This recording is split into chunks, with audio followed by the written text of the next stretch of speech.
BRS అధినేత మాజీ CM KCR ఆయన కుటుంబంపై తీవ్ర స్థాయిలో విమర్శలు గుప్పించారు. కాంగ్రెస్ నేత station Khanpur MLA Kadiyam Srihari BRS అధికారంలో ఉన్న 10 ఏళ్లలో కేసీఆర్ కుటుంబం పెద్ద మొత్తంలో వనరులను దోచుకుందని ఆరోపించారు. కొత్త రకమైన అవినీతికి పాల్పడ్డారన్నారు. మీ కుటుంబంపై అవినీతి ఆరోపణలు ఎందుకు వస్తున్నాయని కేసీఆర్ను ప్రశ్నించారు. లిక్కర్ కేసులో ఇరుక్కొని కేసీఆర్ కూతురు బీఆర్ఎస్ ఎమ్మెల్సీ కవిత తిహార్ జైల్లో ఎన్ని రోజులు ఉందో రాష్ట్ర ప్రజలందరికీ తెలుసన్నారు. మరోవైపు ఫార్ములా ఈ కేసులో రేపో మాపో కేసీఆర్ కుమారుడు కేటీఆర్ కూడా జైలుకు వెళ్లబోతున్నారని కడియం శ్రీహరి సంచలన వ్యాఖ్యలు చేశారు. కాళేశ్వరం ప్రాజెక్టు విషయంలో కేసీఆర్, హరీష్ రావు అనేక విధాలుగా సాంకేతిక తప్పులు చేశారని మండిపడ్డారు. కల్వకుంట్ల కేసీఆర్ కుటుంబం అంతా రేపో మాపో జైల్లో ఊచలు లెక్కబెట్టబోతున్నారని సంచలన వ్యాఖ్యలు చేశారు. కడియం శ్రీహరి, మీరు నిజాయితీ పరులైతే మీపై ఇన్ని కేసులు ఎందుకు నమోదవుతాయని కేసీఆర్ కుటుంబాన్ని ప్రశ్నించారు. 2014లో కల్వకుంట్ల కుటుంబం ఆస్తులు ఎన్ని, ఇప్పుడు ఎన్ని చెప్పాలని డిమాండ్ చేశారు. పెద్ద ఎత్తున కుటుంబము తెలంగాణ వనరులను కొల్లగొట్టి విధ్వంసానికి పాల్పడి కొత్త రకమైన అవినీతి అక్రమాలకు తెరలేపి ఇవాళ మేమే నిజాయితీ పరులు అని మాట్లాడుతున్నారు. ఎలా మాట్లాడగలుగుతున్నారో నాకు అర్థం కావడం లేదు. నిజంగా ఓసారి ఆశ్చర్యం అనిపిస్తుంది.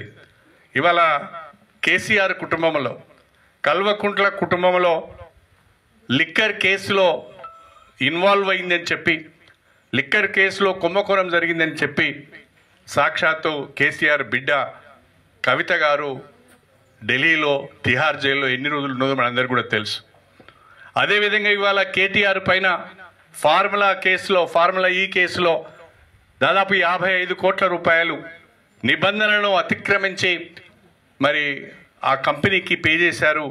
తద్వారా అనేక రకాలైన తప్పులకు పాల్పడ్డారని చెప్పి ఈరోజు ఆయన మీద కేసు అయింది. ఆయన కూడా రేపో మాపో జైలుకు పోయేటట్టున్నాడు. కాళేశ్వరం ప్రాజెక్టు విషయంలో కేసీఆర్, హరీష్ రావు గారు అనేక రకాలైన సాంకేతిక పరమైన ఇతరత్ర తప్పులు చేశారు. వాళ్ళను కూడా తప్పకుండా విచారించవలసిన అవసరం ఉంటుంది అని చెప్పి కమిషన్ ఘోష్ ఒకవైపు మాట్లాడుతున్నారు.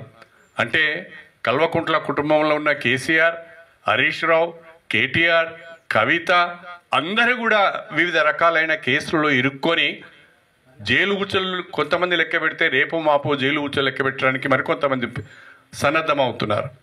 నేను అడుగుతున్నా, ఒక్క కేసీఆర్ కుటుంబం మీదనే ఇన్ని ఆరోపణలు ఎందుకు వస్తున్నాయి?